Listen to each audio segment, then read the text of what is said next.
tapu mo si hova sa tai o kune awhio ho tau lotolotonga. Tuku ke unga atu, he tala ho tau whanua moi lotu. Kai ata mo oku ai whainga maarie ko eni, ke whakamonu, ai koloa kua toa meilangi mai Twinnies. First and foremost, I'd like to thank Jehovah for gifting us and prolonging us our lives. Thank you for orchestrating this Twinnies, books and goods store. We are most humbled and grateful. May I seize this opportunity to thank you all, family and friends, for coming and being with us here today. And thank you to all our Twinnies viewers and readers who are tuning in online. We welcome you to the opening of the Twinnies books and goods store. It is our Tongan way of life that all occasions commence with a word of prayer. And with that being said, I would like to ask Sione Whangia to lead us with the official opening prayer.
hono lahi e fona langi mo mamani. E langi ai afiona ike. O tai mahapurea aho wafa. O mau i ref ko eni, ko hi ko ofa ata ape afiona. O mau hanga te whetula a ko eni o tua. Ka ko takai maananga ai afiona, afiona i mea kotoa pe. Ai uhinga mo hine a ko eni. Ia hang me te mau lava. Ako mau lava mai me ngai pot ke. Kau ngā patah mo ana mo whaamiri koini. Ka ko ngā au mo ngai mea na biso ni ka hau. Ka kua whakahoko he a koini eki. Ko eo mau hanga ka koini o tua. Ia ngā tāpua ki e ngā koini. Nau tolu ki nau tokoni mo whai ngā koini eki. Mau hanga ki nau ki hanga whamonu ia mo tataki nau tolu. Haha mea di nau whai ke lang ia pia a whina eki. O tua ko mau hanga ki a whiona e koini. Ko ia ko e whamiri, ai me ti, pia ki matongo toa pe. Ngai kāinga mo ngai kupi kau ako toa pe mau lame sa koini. Ko e honga ia, mo whawhita i he ofa e a whiona. Ka ko hai ai hoviso ne i he whini koini. Hei ko mau hanga i sa koini. Paha me te mau rāwa, ko pia mau koreha, ngai tāpua mo ngai modu ia. I ke hanga whakakata mai milangina. Whakaawa ngai kātupa ngai tāpua ko ia. Ko hi o te nau wharala ki he tangata ka nau wharala ki o tuahe mea ko tua pēku nau whai. Ko hi kai lang ia e awhiona eiki. Mau kore whamore ka hangai taimi ko mau wha ngai mea ko ki tua mo tāo mo whinangaro eiki. Mau hangai kai kore ho lau maare mano niki ni mua mea ko tua pēte mau whai. E whanua ko eni eiki. Tāpua ki e ngā weni. Pa monu ia. Pēki mau tō ko tua pēku mau kau ngā kau fias ko eni o tua. Ke hoko e ngā ko eni ko lang ia pia e awhiona. Eiki, tāpua ki whataki mau tōru, nā tōko tōa pēku whanau mai. E whiawhi koini. Mau kore ko tōa ngai meani, ke kaisi ko aro, kā ko mau whamui. E meni.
Thank you very much, Yonefania, for being here today and for blessing the opening of Twinnies.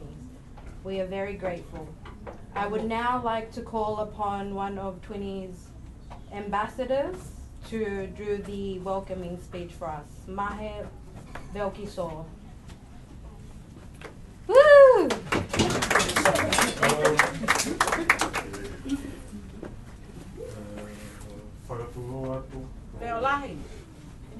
Kole ke o whanga te whi o tō, kare la tāmua e te au e o whakawhawhonga atua i lea taritari me he kautaha ko rendi o ko iloa ko i Twinnies brand.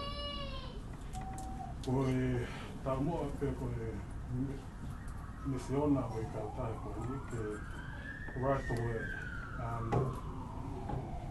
That is the ultimate objective of Twinnies, is to write the word. I'm sure we would know, coming from Pacific people, much of our traditions and our customs and our knowledge aren't written down. They're handed down through oral tradition. So Twinnies is an agent for change in that way, that we're able to contextualize all of our traditions and our customs through the books that you can see here. Koe ngawha e whiwhine pe mo i tangata tonga, koe tāra e kawa pe koe story of the kawa origins. I might give a little brief background to Twinnies and the name of Twinnies, because you might be wondering, the name of Twinnies, what is it for, what does it stand for? As you can see, Twinnies, there's two little girls. So Twinnies is named after my two nieces, Sela Wahikakala Moa and Milenaite, Janet Milenaite Moa. The name from Twinnies, it comes from my mum's older sister, younger sister, sorry, Anna.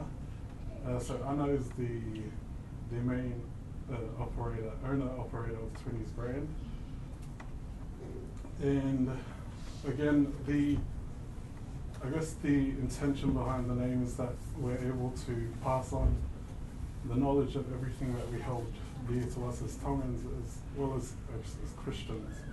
We're able to pass that on onto our generations that are yet to come. Again, everything that we're able to put into words, that's done so we can pass that on to the future generations. He koe hange koe rau, koe hakau e aundi, ka koe ka hao e whanua. So the kids that we can see over here getting their face painted, they're the future of our people and our traditions and our customs. So it's really important to pass that knowledge on to them. Just on the owner of herself, Anna Paula, she doesn't like to be mentioned that much, and she doesn't like to have any spotlight, which is why she's not talking right now. She, like I said, she's the owner-operator of Twinnies. It's a Tongan-owned brand, and everything that we do and everything that she does especially is from her heart in wanting to prolong the culture and prolong the knowledge that we have as Tongans. So again, welcome everyone. Not only welcome to us, but we're welcoming in God into our midst, into this opening of the Twinnies shop here in Bankstown.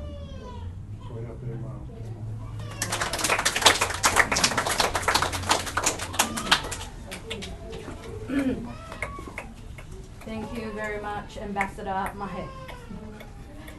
We now have two taonungas to bless everyone with a little light performance. It's just a mea whakawhiawhia. It's not obviously it's not a formal thing. We just wanted to perform and give you guys a bit of entertainment, and thank you for joining us here today and celebrating this big milestone that our mother Anna has achieved. So I'll ask the DJ to have a brief intermission before we introduce our first performance. Thank you. And no support up to the MC.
are going to have Makeleta Lawaki shortly come forward and introduce the Taulunga.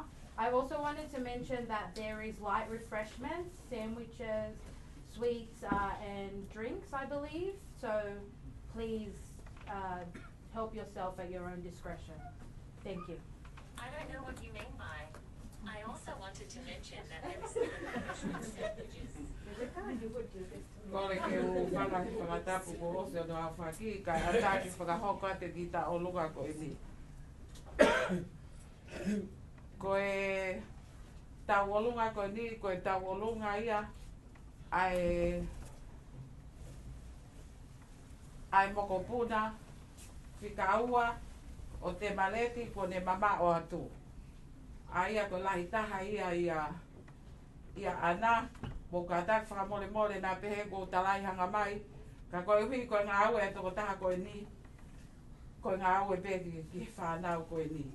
Ke mau ngahi whanau, ka hoka toi peke whakamoko puna. Pea, kos whakamatala e mahe a hingoa o Twinnies, koe whakahingoa ia ki he ongo moko puna o te maleti, mama o atu. Pea koe tau olunga, koe moko puna pea moe ni o te maleti. Koe tā hine na sten. O kai ke tau ka mo sten, ka hune si o laivi mai pē whitu hune i ai. Koe mea pē kou loto ki whakahoko atu. Koe hui koe tā hine kua ana ngā ue. Ka ue sai no pēr ngā ue pē tau tu e, kai tupe ka te au ke whaiteria pē au. He mea ki whanau pia moe ngahi mea o kuhoko. Ko ia pē tā mai whasi mālo.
Thank you very much.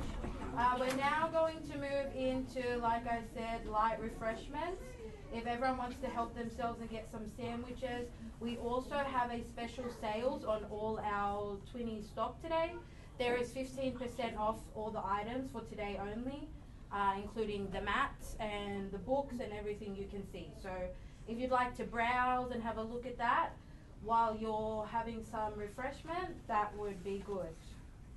And we're also going to hear from one of the MRM staff who has very nicely wanted to say something in regards to, yes.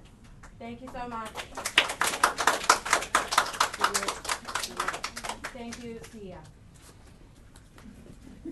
Malo Nele, God is good. All the time. Amen. All the time. God is good. Ko tuha whawhetai maha whamalota tau o tua I he hoa koini, hoa whawhewhia, pe hoa whahistoria I Australiani o ku tātai taha ke tau sio ki ha whotu ha whare peheni. Especially for a Tongan writer. And this is as I'm sitting at the back o ko ngoi honga e au pito, ke o kau I he a historic moment for the Tongans. Kai nei koe maupule o ku lahia ia ana. Pa o ku mei mahati hoku mafu. I ne tohi mai e o tu o whai ha lea ka kou lau koe monu he koe whainga maari e koe ni hei kai ke toi whoki mai. Koe he ko tu e whawhetari lahi mu whai mahalote o tau o tua. Koe ngau e ko kau ki ai, koe MRM Care Consultant. Koe MRM, we are a health care service provider. O ku mautoranga I lahi ai kautonga I he health. Aia koe NDIS, moi aged care, as well as youth service. Koe koktoki ka mata mai pēni moi businessi koe ni. Mahara koe mea ono mahina e tolu. Pea I he ku tāle ngā aue moi pule koe ni, ko whina, o ku whiawhia hoku lau maaria mo kuloto I he kau mai ki ha taha o whai ane kakai. O koe o whai pene kakai ka o ku tū mua maupe I he tauhi moi support ai kautonga. Koe ai e kai ngā tonga o mau I he ni ke mau pou lele ki he Twinnies. We are here to not only support today, kai support tatu I he ngahi tau koe e hau. He ko ilo whapapau, koe Twinnies, it will be an ongoing and a generation to come and ongoing. Ka pau o ki ai hau mau whe mau pe ka pau ki hau mau ngahi whe ilo ki he ngāue o ku mau whai, o ku mau iheni, o toko lahe e kau staff o ku mau iheni. Please feel free to reach out for help. Koe mau ofisi o ku 1 block away. So, I he kusio ke whamili ko ni o ku nau wheo ko o whani au pito. Ai koe ofisi a whina he, ofisi a ana he ni, pia ko make ofisi mai moia mahalo I. Me tono o. Oia o whakalata o pito pe whakalamare ko ku loto, I he sio ke wheo ko o whani ai whamili. O ku whakahingoa ai Twinnies ki he mokopuna ai lahi a ana, pia koe MRM o whahingoa pe he pule ki hono whanau. Aia koe M ko mahe, koe R ko Rosie, pia koe M ko tataki. Ko mele uluaki, pia Rosie, pia mahe. Koe ai malo au pito, tu au patu.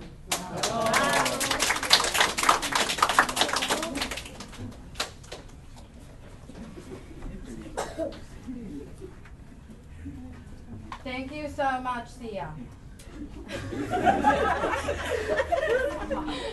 I would now like to welcome none other than the creator of Twinnies herself to say a few words. Ana Tuionuku.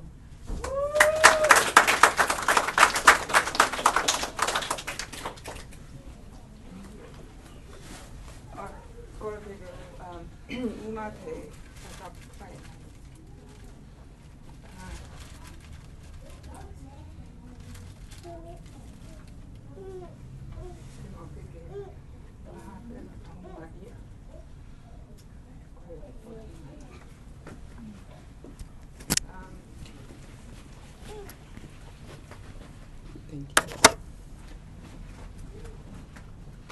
Koe, koe kamata koe ai Twinnies na kai whata mua ke business. Kane whatupe ko mea opa ki hea a sela mo mere nai, mo te mare mo inkon. I he Christmas e tae tonga ko o si pia. Pea tupule kina pe mea ai ngā we. Pea, koe tau ko o si, o ngoea ko si hanga e si owa tā mai ka te au ke he taimi ke hiki e a whakalahi e topia. Pea, o koe pe tala ngā whakakola ki ai ki he kore tāpua ka taro pita ka si owa whakalahi mai hok topia. Pea, ia e tāri e si owa whakalahi topia. Paula ko e au ai si owa fusi. Whana mai ana ko taimi ke hiki a me he kere koe ni te whakarahia.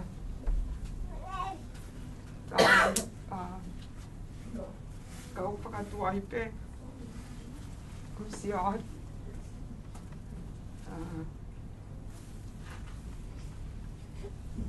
lahi pe e mau pe a mokaki.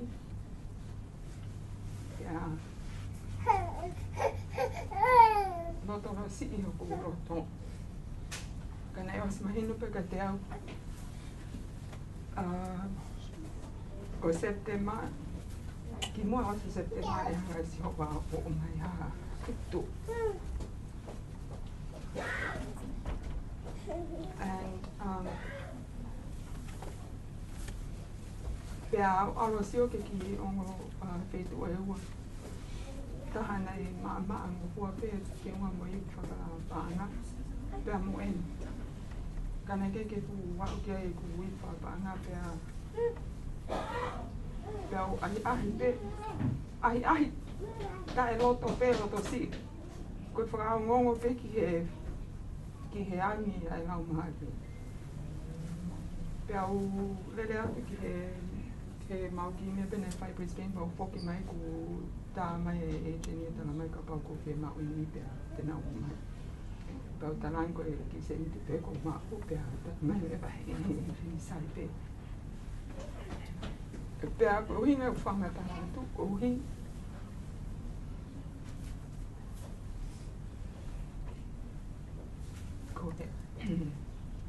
Ko e hawa ko e mapi a si ho. Ko au ia mo e no wongo tau ke te ma whanau mo kukai nga mo tō kotoa mo mea mai. Ko ngā si I te ki tau tolu ia I he whotutu o ngā oia atona. E pea ua koa e mea ko e. Ko e te langa api. Ka te whotu e a o whasisi te tupu whasisi te. Pea ka te langa api. Pea hiki hoto a. Me mea hute I ai pia eka whiha. E ke ta otu ko te mate hanga si opa whakawhonu e ke heke.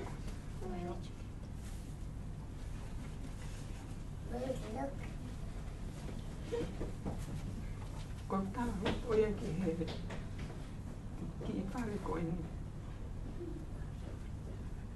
For those of you that do not speak English, it was a long time coming that I felt the Spirit move me that was time to pick the fence up and increase the territory.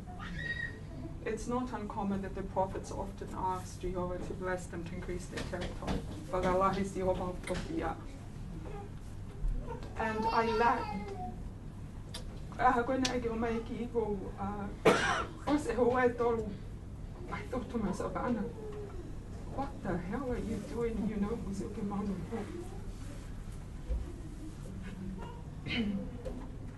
Like to take on another responsibility. Pea, loto si hoku roto. Pea, whetutaki mai hoku friend me tonga Rosamond, if you're watching this, thank you. Eke mai ko haku ko tange. Mona Wamanake, would go to space, but I'm afraid that perhaps I'm jumping into this far too quick. She said to me, Anna, this is the natural progression of God's work. And so I came, I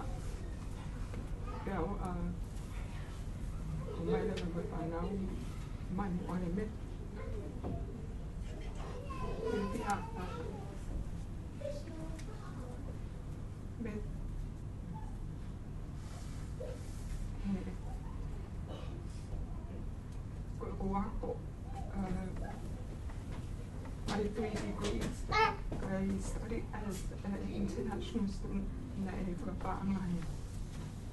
Ngō e anime.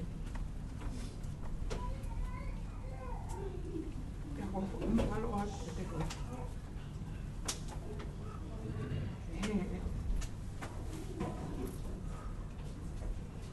Tō kakaka ke pai. Ina se ai apu. Ngō whanga mo kupuna. Nau tolo nau. Whanga e koro asi hopo. If there was ever a question asked, what is the ingredient of that fuels the work of Twinnies? Tō mea mihe. Tahange besi e punake. Keke tani e tō matapa hanga ki Jerusalem a lotu tōta. Koe hoa e toro kotoa pepe la, ko no me niti pepe a peru hoko tui o lotu. Koe tara noa tohe mātiu na pehe a kumi tokoni a sisu. Na ne au ke mo unga he pongpongi, but when he hifo maina, he came down with multitudes. He went to the top of the mountain to pray, and when he came back down, he came with multitudes. And that is how I see Ekungawe. That is the most important part of Ngawe at Twinnies. But I know mo fetuku fataki ai ke funga mo ngahi taka. Pamaro at Sanfania. Kari dele. I call it una whakahua mai. Occasion. O te kiko raki ke tau paki. Pamaro at kai te koi mo whamiri mo poto mo ke si. Pamaro kile. Pamaro ke pau. Thank you, sir. Moimoi ka whāten. Ke taimta kotoa ke te whakatani atu ku mo. Uto e rei mo peke tau koni te ngawe. Pamaro at meni. Ke MRM, ka whina. Koe tuumato kon he masiva. Ko xion ke mea koe following God humbly, silently, and faithfully.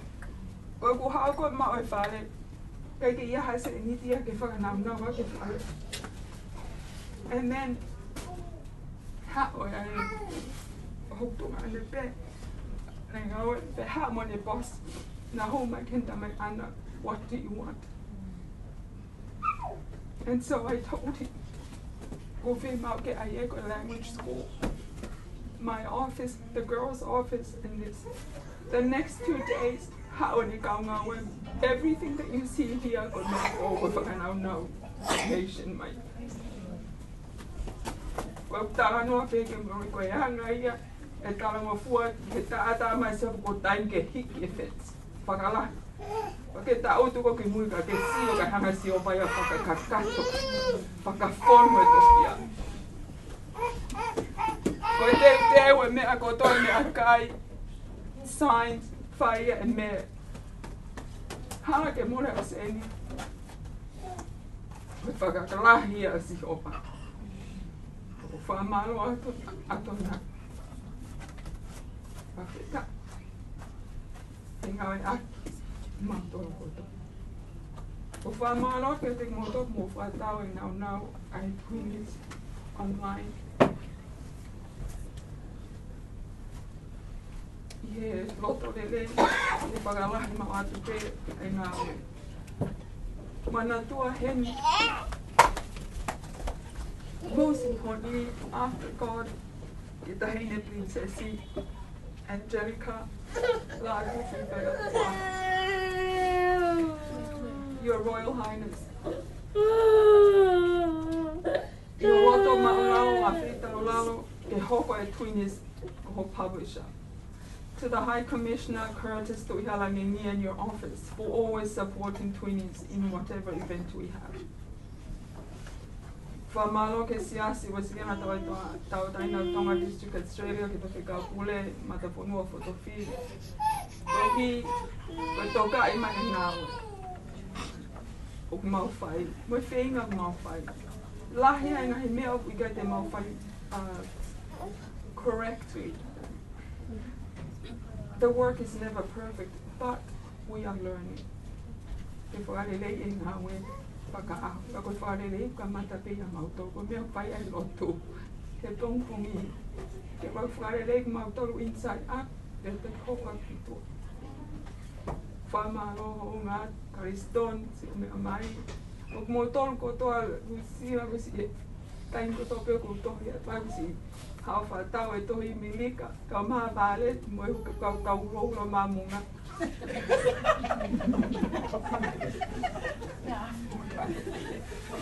Mo atu, and everybody else, nau whaamuke ke whātawis ipe, ko whaamalo heni kia vila, neo no ke hene si hao mo ki koroa pa pau masi one ka e ana ki ilo ko e lotu i wai koroa e toko taha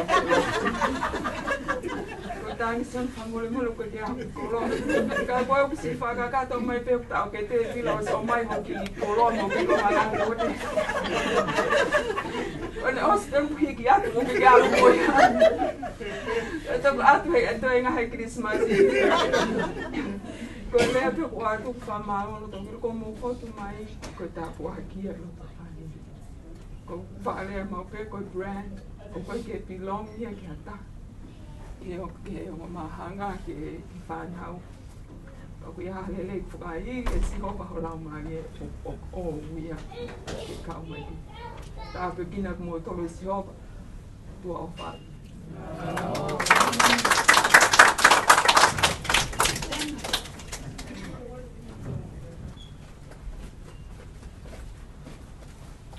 We're now going to go to an intermission. Play some music while everyone, I know I've said it 4 times, but I don't see anyone eating. So I'm encouraging you to eat and take advantage of the spread that myself and my siblings have put together. So DJ, please play some music while everyone mingles. I'd also like to encourage anyone, if you want to come up and say a few words, or do a dance, your time is now. Thank you very much.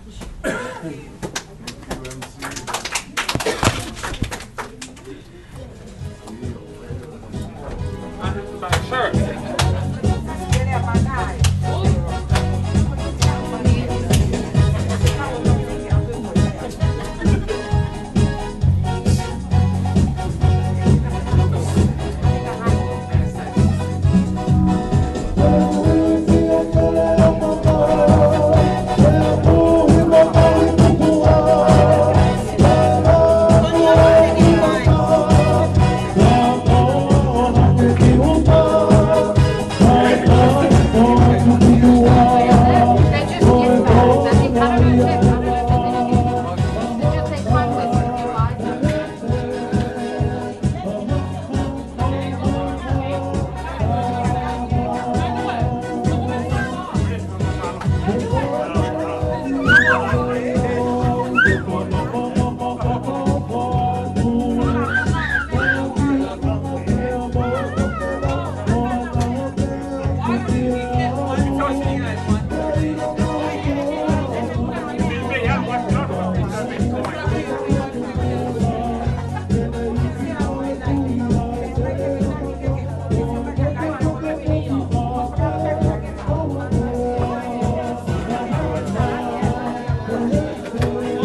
Squat.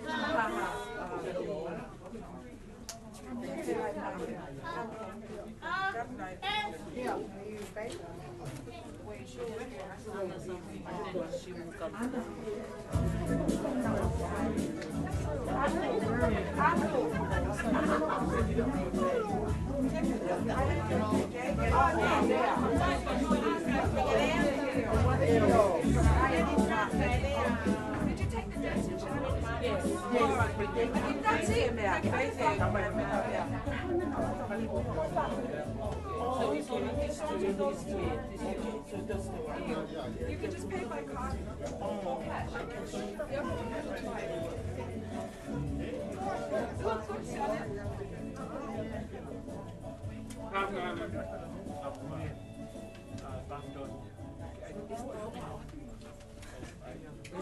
Ka mole pe kai whakahoko atu e ki mea koe ni. Koe kau mamata koe ongo maha ngā e ni. Ko sera mo mere naite au whakaingoa ki ai Twinnies. Ko kau toi ai mo ongi mahanga tangata pe atu I fua. Kau ki kai ke na hie ni a honi. Koe ongo moko puna whokieni o te mareki mo rinkoni ko na mama o atu. Ka koe na ongo mātu a, ko maake, koe tamasi ia. Koe moko puna maake a masi moala. Pea mo tui fua, koe moko puna ia o se whadai atu I tamake. Paku ate whakamalo heni ki a maake, koe uhi ko ne loto lelei. Taimi kotoa pe si whai atai ki o mai whanau, loto lelei pia maake ki o mai o kamai ki. Ke ave ki whe, ai o tamai ki. Pea a koe, ai au ki ai mo te mareti ka ku nau o atu ki tua ki he, koe taini mi rewa, e hau rewa e tamasikon ko son taula. O son taula whakaingoa ko mautunga ane si mama o atu. Pea e hau rewa son taula koe tamasi ia a ana. E hau whai ne rea whakapalan ka tok whakatonga atu e hau ana.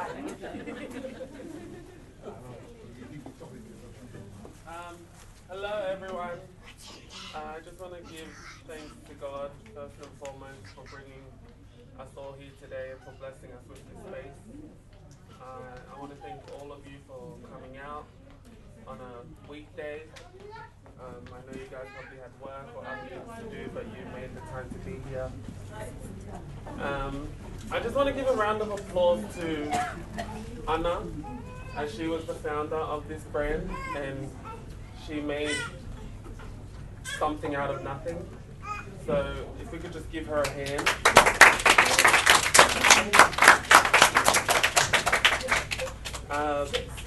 Yeah, she had a vision and it was inspired of these children, and that's what you see behind us here today.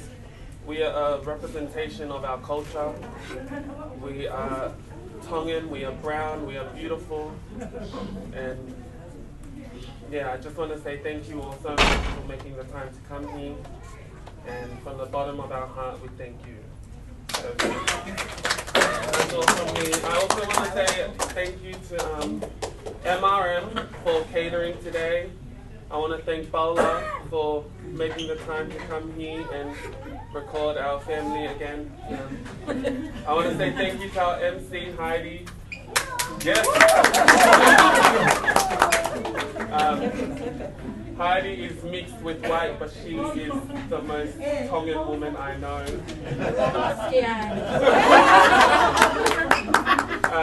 So yeah, I hope you guys get some food, get some drinks.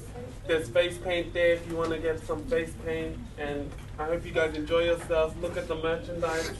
And if you want to purchase anything, Lincoln is going around with an apple machine. So thank you so much. Thank you.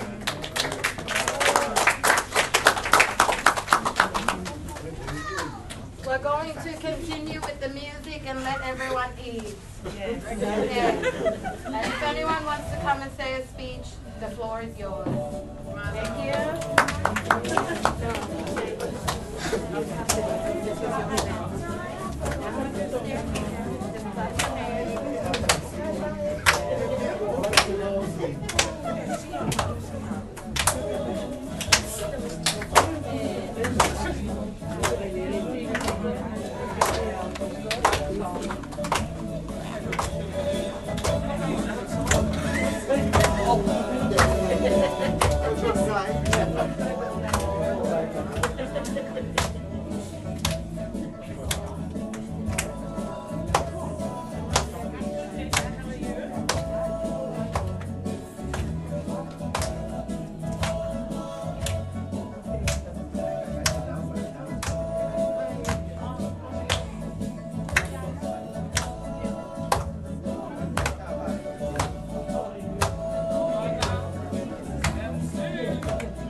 going to bring up Milika, our auntie, who would like to say a speech. Milika Morgan.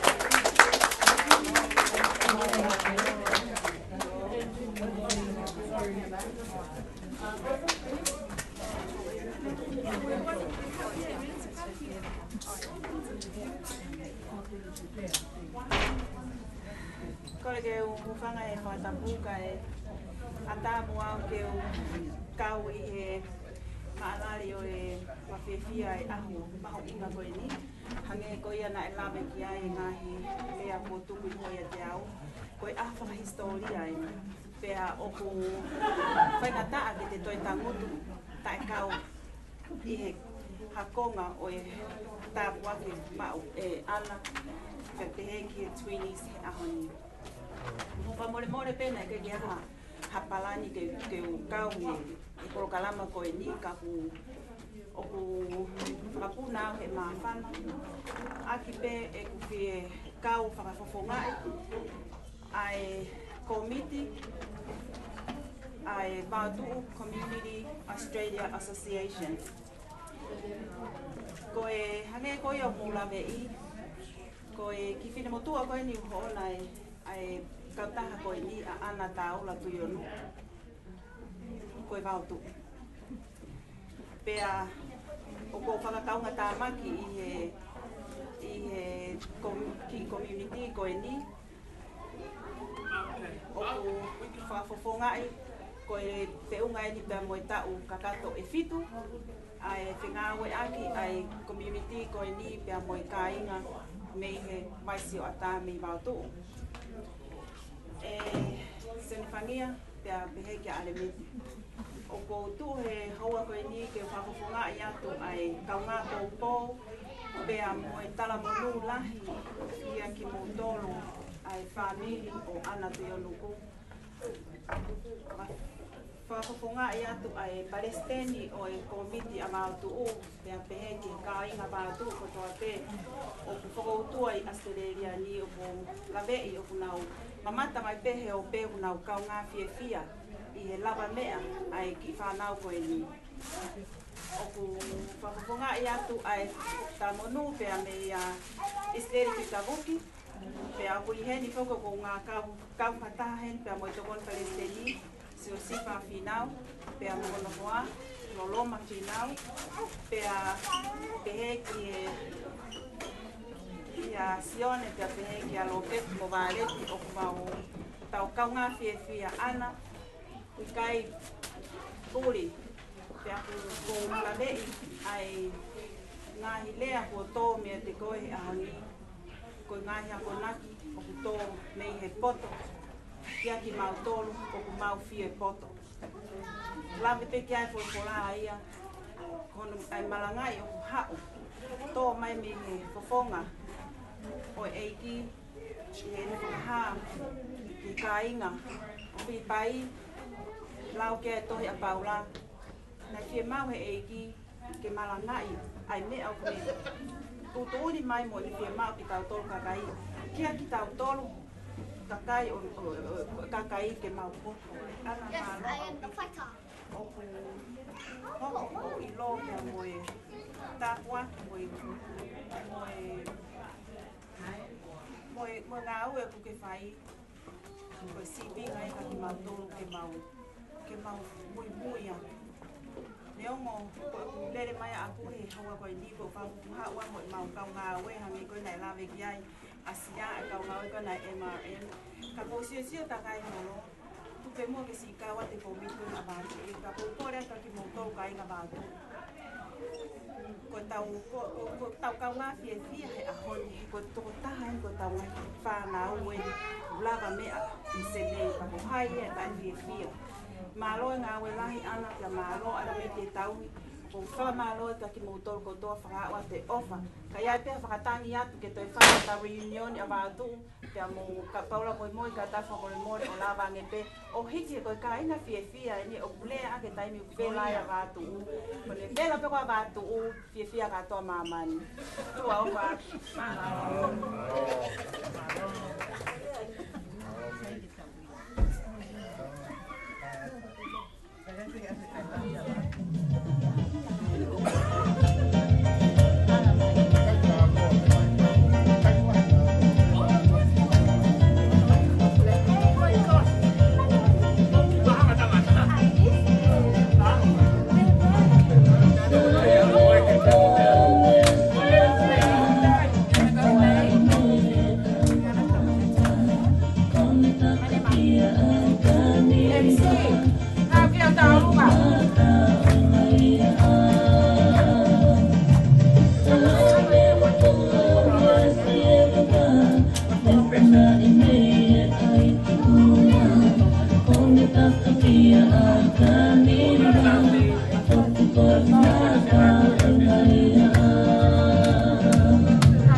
Thank you, everyone. I hope you've all enjoyed your refreshments and your drinks.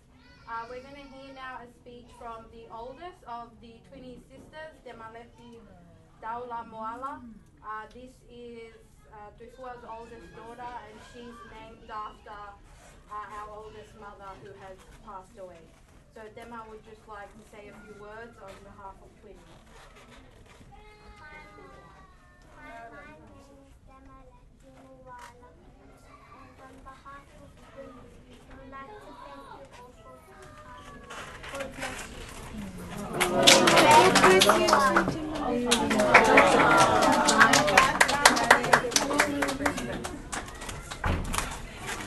We are now going to get our tahine ta'alunga ready for the last dance.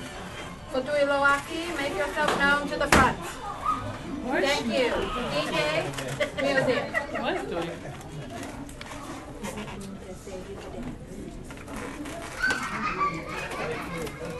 Yes, that was very good of you, Dema. I think the Twinnies should say something.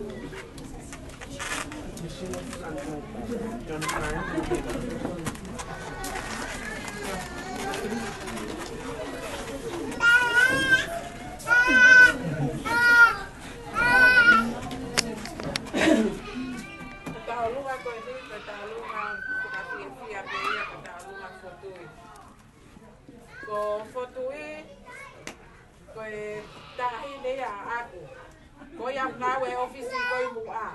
Ko ako fili ko ka ngawe, ngawe pek tahine ofisi muka ko e. Bako ale vai ko tau te ofisi ko e. Ai pari ai ka meka. Ai ke mahino. Kako ai peke vai ki ta'alunga whakawhiawhia e fotui. Malo aki.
Can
Before I have Fina come up, the CEO of MRM, I would like to emphasize to everyone today that myself and my siblings were raised in a very, very tight-knit family.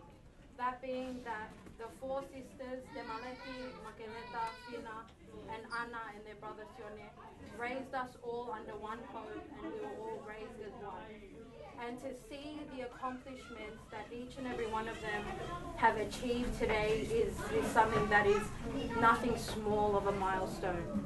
From Fina, who is, again, like I said, the CEO of MRM, to Anna, who is the CEO of Twinnies, to Margaret, who is the CEO of herself, and to our beloved Demaleti, who was nothing short of perfect in the hierarchy. And it's different today that she isn't here to see each and every one of them win. And although it is disheartening, we celebrate our mother's success, and we just want to thank you for being the example and for pushing us to be what we are today in today's world. We're very, very grateful to be led by such strong, independent women. And with that said, I would like to welcome Fina Belkiso, CEO of MRM.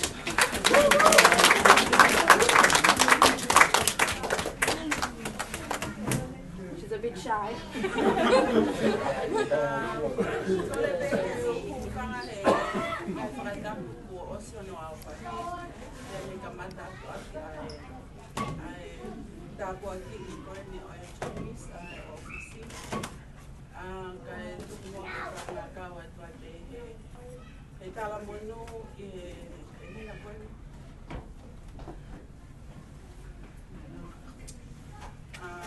Moifenga o kune whai o langa wa umata wa sia mai ke a hoi. Ko au whoki au kai ke u, ko au ko ta o tu mapea whanau. O ku kai ke u kawa he lea ha mea, o ku whanau o maupea. Ka ko MC au ton ke tae, na ka ke kawa lea ko ni he polo kalama. Ka ko fia, ko heni pen mau o ko heni whanau pe mo mau ko ngai mau timi. Ko ke yana. O ko te ko sio ki o ngawe o whai tō taha pini ngawe. Te aku whai whai o ngawe pini ngawe.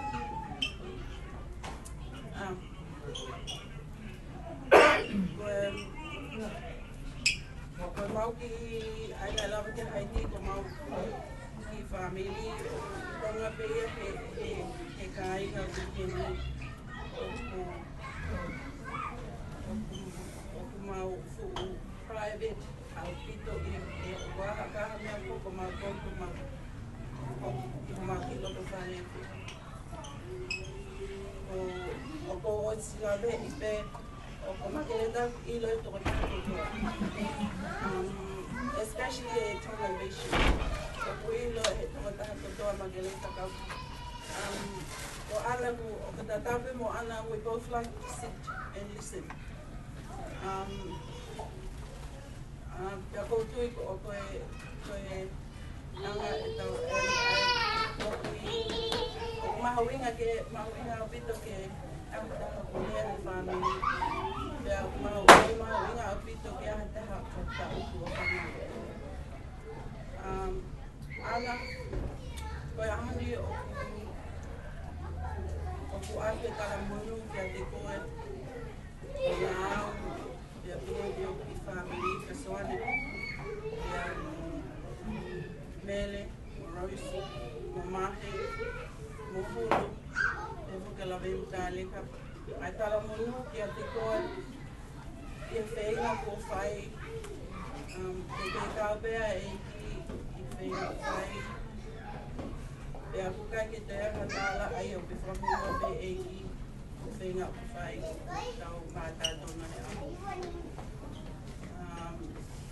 o falahi ake nai fufunga a whangata mai kia heke sione e a mo sifa. E tohi mai a ana weekend i peko sio ki he utapa ki te lotu e whare. Ai ne Twinnies. Na matala noa pepa ko dan o fia e whakakau mai e whamilia peti. Nga hawa ko whai he ki whamilia o anina. Ko mea mawinga ko mea whawhia leo ngō mawinga ki ha aki ko ki mawinga pe ai ofa ai whamili whakataio. Ofa lahi a lolonga pe ka fia ma pe sia ka loe mo whanau. Ofa lahi atu sila ke mo tō kato la reti. Ofa lahi atu ke whoki ki he tunga ani kon ko sone moala oksida ukon ke de telefoni ofa lahi atu ko tai ki neto pe ke hama ko sia. He ofa atu ki he toinga e mautimi e MRM ke consulting si Moimoi mo e tokoni ngawe te ina koe. Kara monu atu ki atu mo toka atoa e toinga ta ofa lahi atu whamu.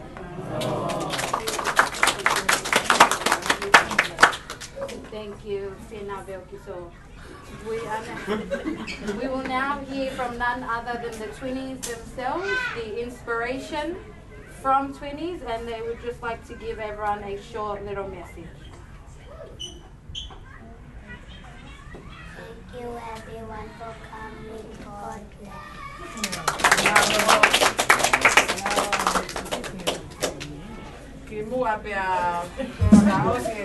This is not part of the program.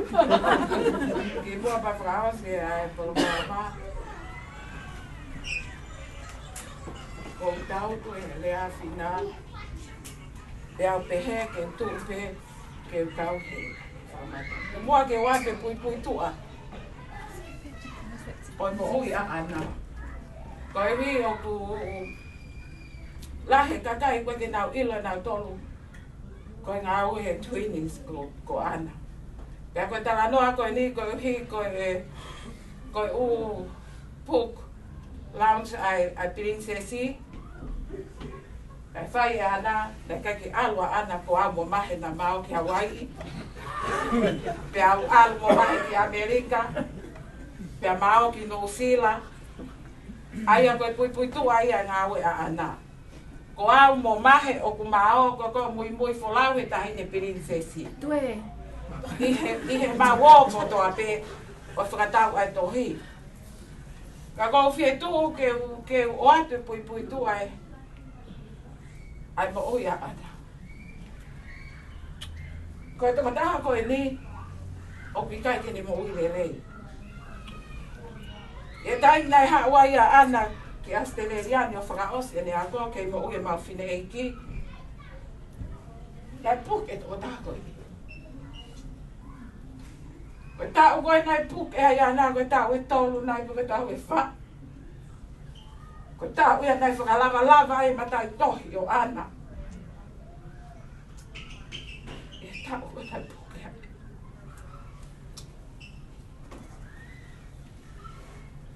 O koe ai koe tāu mo i lele ia. Whai ane ngā oe ke tahi ne princesi. O koe kai ke ne mo i lele.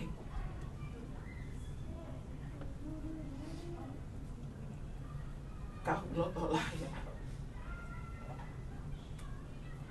Nā kule anki ai ana. Ka ke haonga e tahe ngā oe ke whai ka ke mamahaki. Ka ke hano aonga e tahe. Tala mai ana.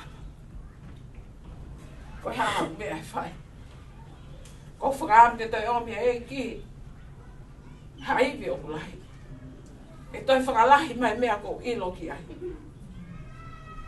A ki pui tu ai. Ko tō tā. O koe kai ke ni mo i rei.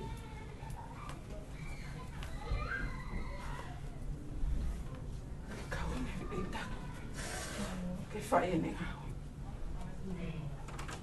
Koe mau tangata e ki. Koe ki le ilo ia mea. Koe whai e osi tohi e tahi ne princesi o no whau e ana. Nā e toki o hange pe tangata e ki. Toki singo pe tangata e ki. Koe ni toki ilo ia ngā ue ana. Hoko ana ki mau tangata e ki. Whakalongologo ke. Pako whale ange ke ana ua. Ke a whina mo ana. O ato e o tua e poto.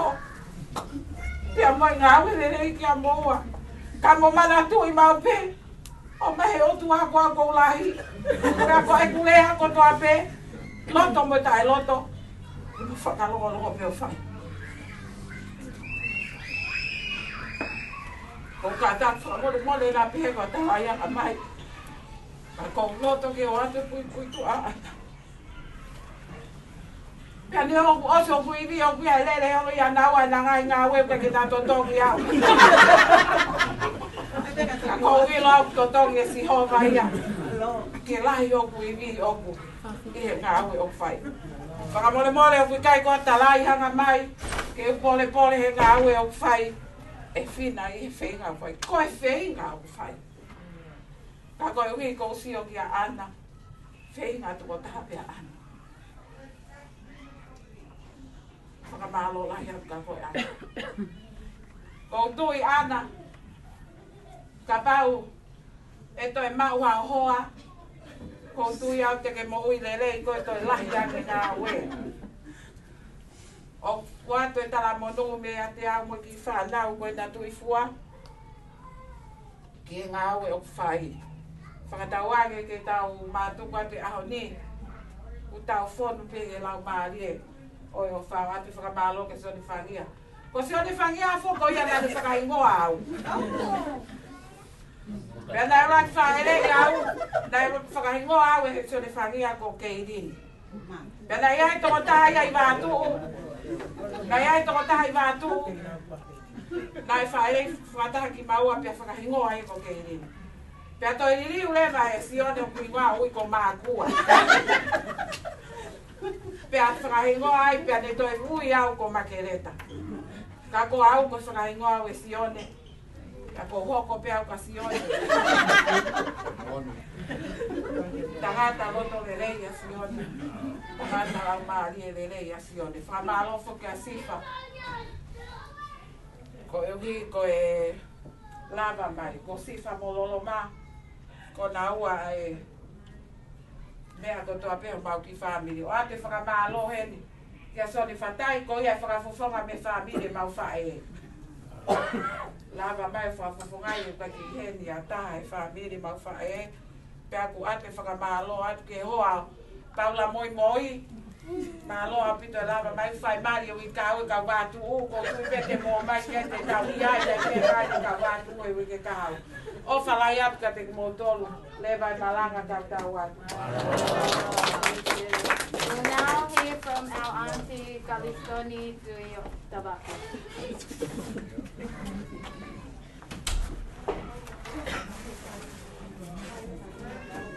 Pakitai, te koe lia pia o e aha koe ki a pakitai. Kai te aha toi lia ta. Whawhitai te ko hia ko i kuna ai ngā we lahi ko whai. Talo me kamata anga. Whakiwi a e ki o whai kia ana ki anu.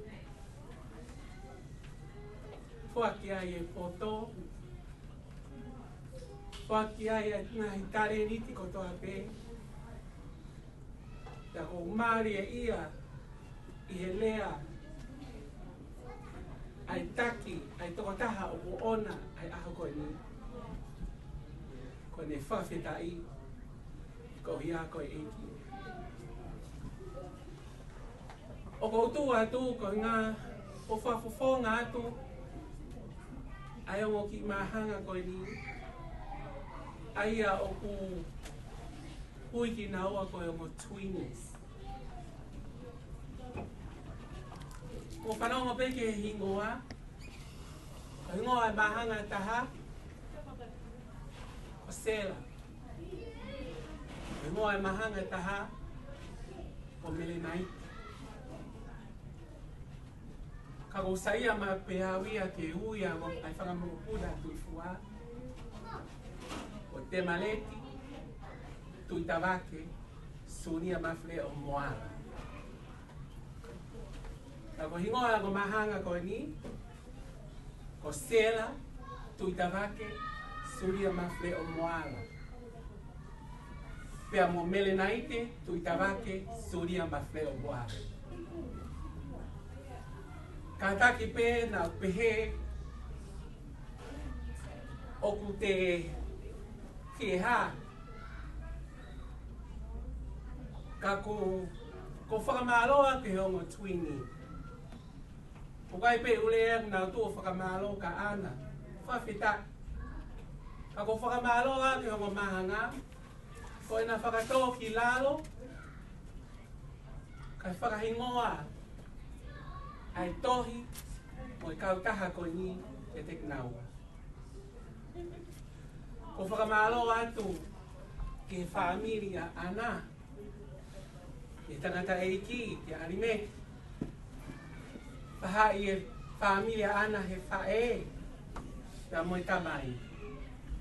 Ko whamiri whuko ni. Ni ongo na mali e kutunga ane alimkoni mutavaki studia mafreo ki family koni. Ka ko family koni na maus family pe mato te ke fakamalia. Ko ia ko latai e fine eki. Ko e kaunga me alele ia angina. Ai fae ko a ana. Pea ko e whawhitai ko hinga ko e whaunga ko e ai eki. Pea ngā oi mai pehe pot ngā we, ngā whoronga maa no whomuri, te hangara hei ki o whakataha te maleki, te morinkoni, o maa wai e whanau, te maa lewa e tui fua ai ki whanau koni. Ko whae ai ongo ki whanau koni, ai ongo ki mahanga koni, ko sisiria, tui fua, tui tawake suria mafleo moala. Ko hingoa sisiria, whatoloa wa tahiri princess. Whahingoa sisiria, whahingoa ka sisiria kalanivali. Fotofili. Ai koe na e mari koe, mo kalanivali fotofili. Koe ne moko punai ni a kalanivali fotofili te taimini. Kada fa mole mole. O mahu inga ke ilo he kakai, ai ongo Twinnie koe ni, ai ko whahingoa ke ai e business koe ni. Pe koe kautaha koe ni. Tā mai e whakatogoa me Amerika, e whai koe ai book launch koe Amerika, nau tā mai ko hai ongo Twinnie. Ko me lot pe, whena koe whaamiri whai e kuni nau whai.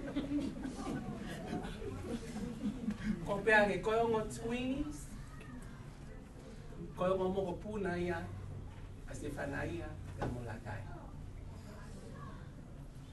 Ko ongo moko puna ia se whanaia mo latai, o se mama o rinkoni ta mo tema. Ko ongo moko puna ni a se whanaia mo latai, mo anime. Ta taranga nau toru. Mo alu ke book launch, ko ngā ke mo pou.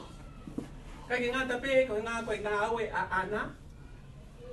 Ka koe ongo kaunanga koe ni. Oku hirwhaki ai kautaha koe ni. O kai pe kautaha o kai hono ngahi hingoa, hange ko kautaha koe ni uia whina. Ka koe kautaha koe ni, o mahu inga ia ka te kumau tolu. O mau whamiri. Pea maho inga ka ki mautol ke ilo he kakai, ai ngo mahanga koe ni. Kato hange koe ulea, kai ha toi mea ki tau pihe ki tau whakalangangi ia hai mo hai, toko taha pio ki tau whakalangangi i, he koe ia pe fua ki mea ai vita moi mo'i, pea moi poto ke whakalele, ai kau taha koe ni. Pea koe nofo i whare o sihopa, e whai kora o i kona, tu au whātu o whai kau mo kora.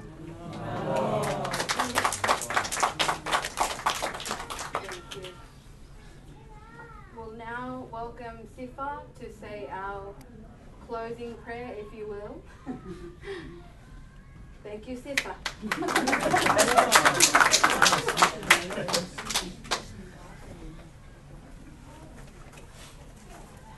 Koe whamoremore a te MC, tau ki talangata e o Palama. E u whai a ki whamaro, koe taki koe puse mai noa ki o mo ana. Ko whatongia he ua whafofonga e tangata e kia le meti, i he whai a whakamaro ki a te ngotoro toa. Pea te unofo pe whatongia ko ia, toko pe ke tau whai whekau ai whaniri, ke hiri whamalo ko i MC ka takpe ke mto whai whakaosi i tau roto. Kau whai e whafonga ai whamalo.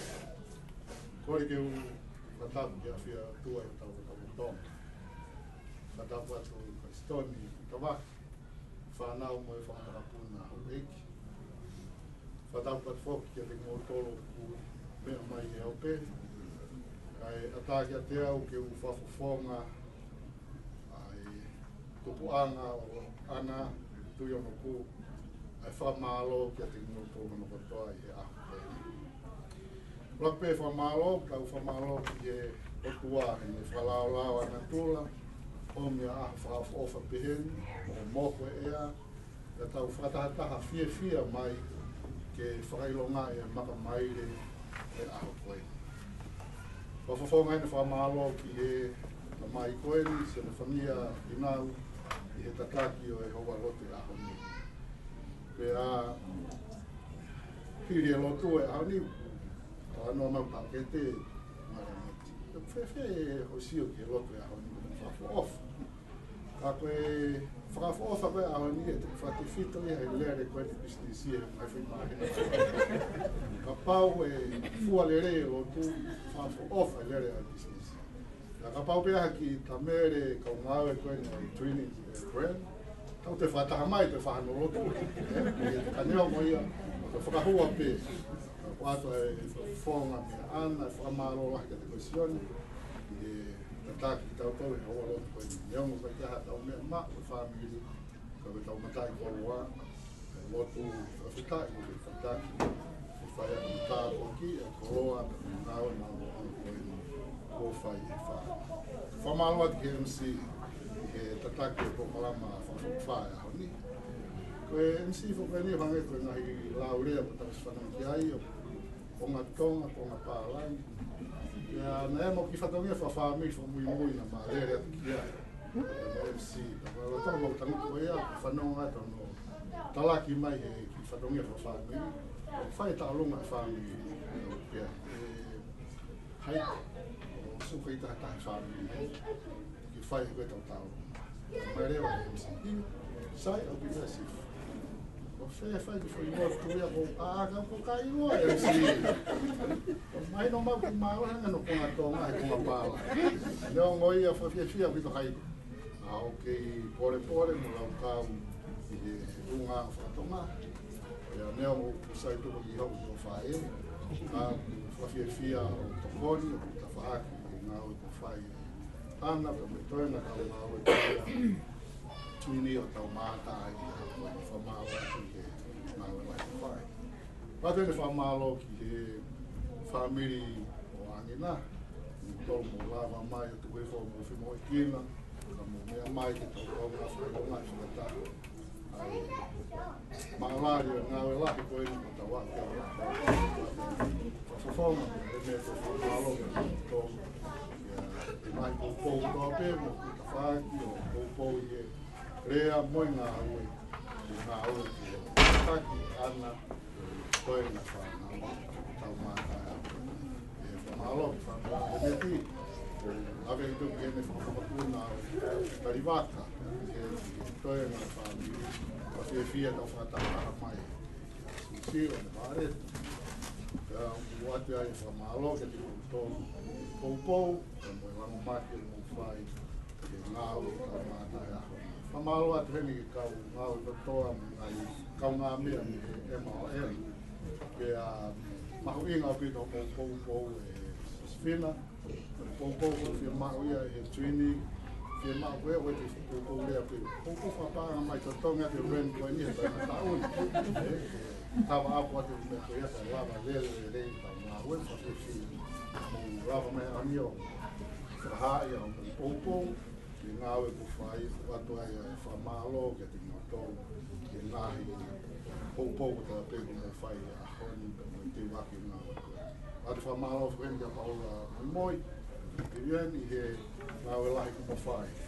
O pai hono whaki ati he ngā rope, pe me ea ai ki ngāwe koe ni ka iaha ki me lava e hofi fine koe. Ka pangeru koe rea kone whai, ka whawhitai pe, ka whalalaki o tua. He tataki kone whai, ka koe ni pe me whoki u, ko tau mātā e koe. Ate whamalo ki toena mūtou ko soa pia mo lava mahi a honi.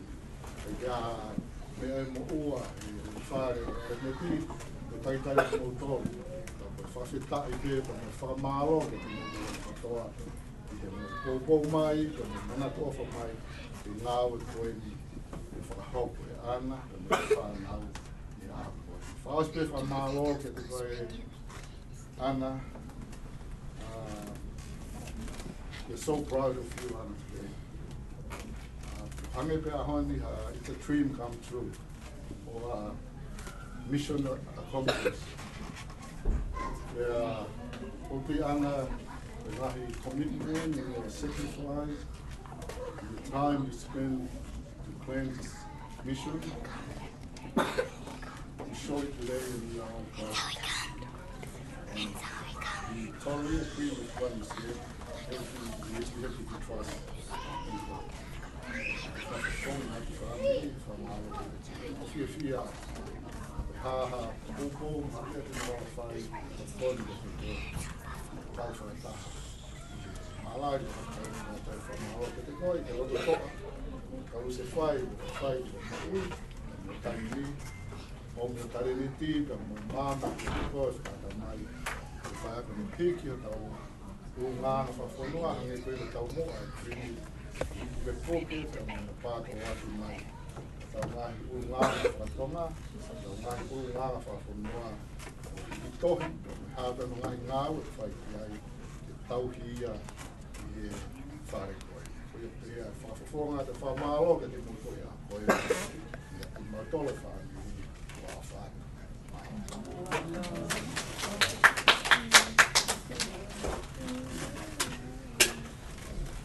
Thank you.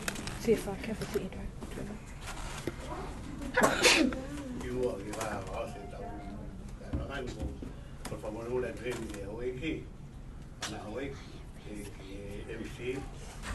Kalau nak tak pun festif apa ni. Tapi kalau tak pun kita mui program. MC. Aku ni bukan dia orang. Orang yang bercakap buat dia. Hal saya harus saya orang itu ni apa yang macam dia ini. Aku mau ngalah pun orang yang bercakap dia koi. Dia tahu.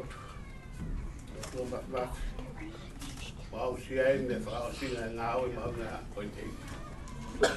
Kasi may katabi, siya ang maroto yung tuwa, makol pa muli-muli. Ang tuwa tuwa ay maufis siya. Pamulik mato. Kung makahangat ko yun. Mangawi ko kamat. Ikahamin si Maulawa, patatawid ko pa ay afyon. Kamay ako. Kung makahangat. Kaya ikaw ay afyon na, ngawi ko yun. Ikanowa. O hangat ko siya po siya. Si Ana. Pakai mama fanga awe ko ni au hangat ke o to kita hangat tapos pakai dia ke fio ibe o to si ko nanga ya me te maulava au kan hangat ke pena mo ke hangat tapos di kon muy trai sin patamai pelamari. Kaya kumaha sa koin, kaya hangal tawa ki tukin ni kay pamumuha pe, tatak ni lang mari me ko to. Kaya ona pore hame ko nilaba. Tuki kilang lang ya pe afyon.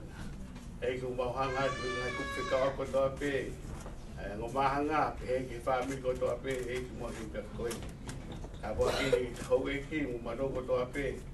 Pa mado ko ba nga pitudata. Kalau betul nak main kais kau arok kau mau kamu. Tahu ini apa tu kalau mari mana ni. Ini kau ya anak pergi di awal kau ini. Aku betul betul nak ini kita betul nak.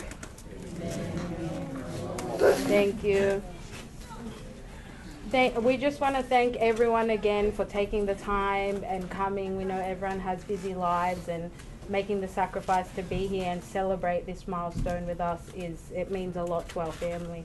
So we just want to thank you. I just want to remind everyone, particularly to the viewers online, all of the stock is 15% off just for today. So make sure you tune in and make some purchases. And the girls just want to say one last message to everyone. Girls.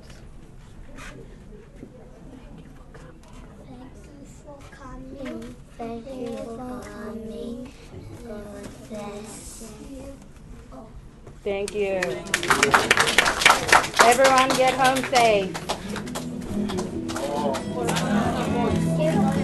Yes. Let's go get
Twinnies, Twinnies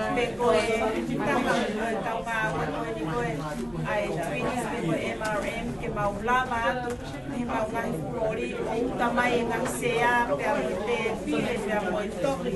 Nganti ako aona ki apia ko ba si ko famore more, o to moni mai ko si ka weni ko ko na.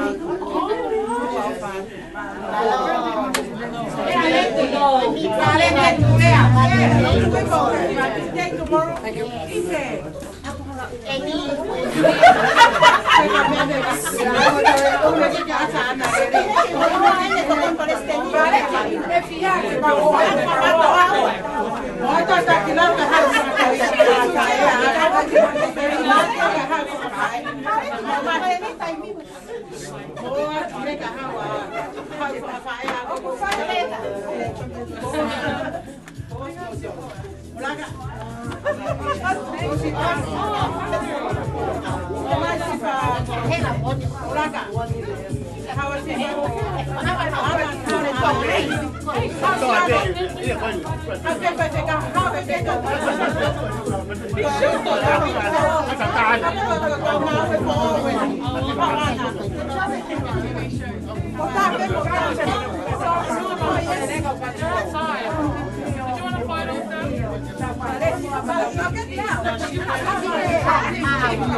Look, do it.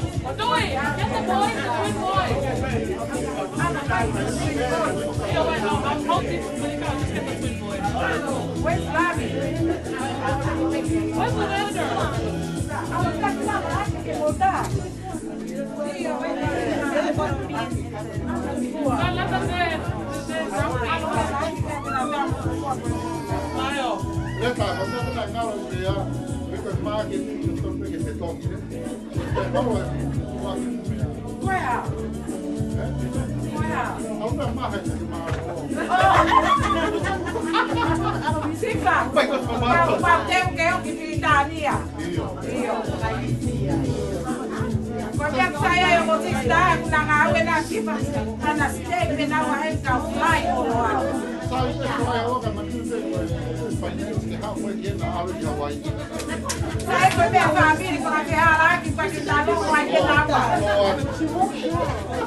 Very nice.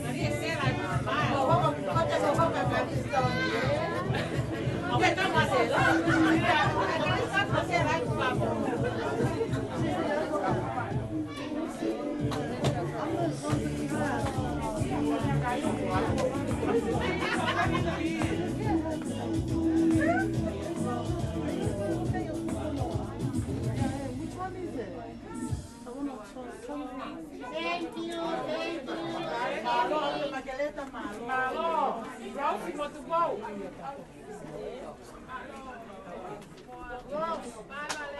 Thank you. Thank you, Jenny. What gala? What gala? Oh yeah. I don't want a rainbow.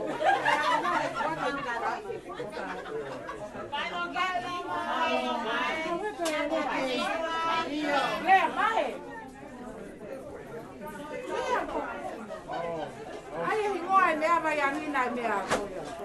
Ngoi.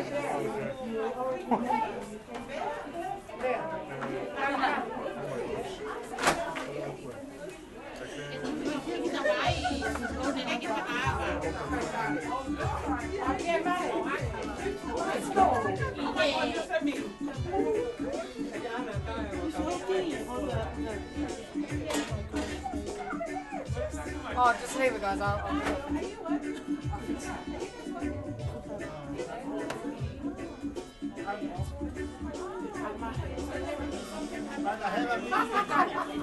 Say hi to the live. Yeah.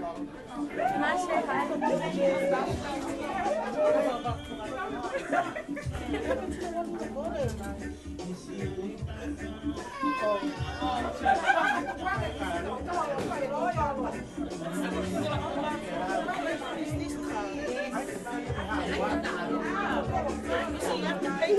Oh, are you okay?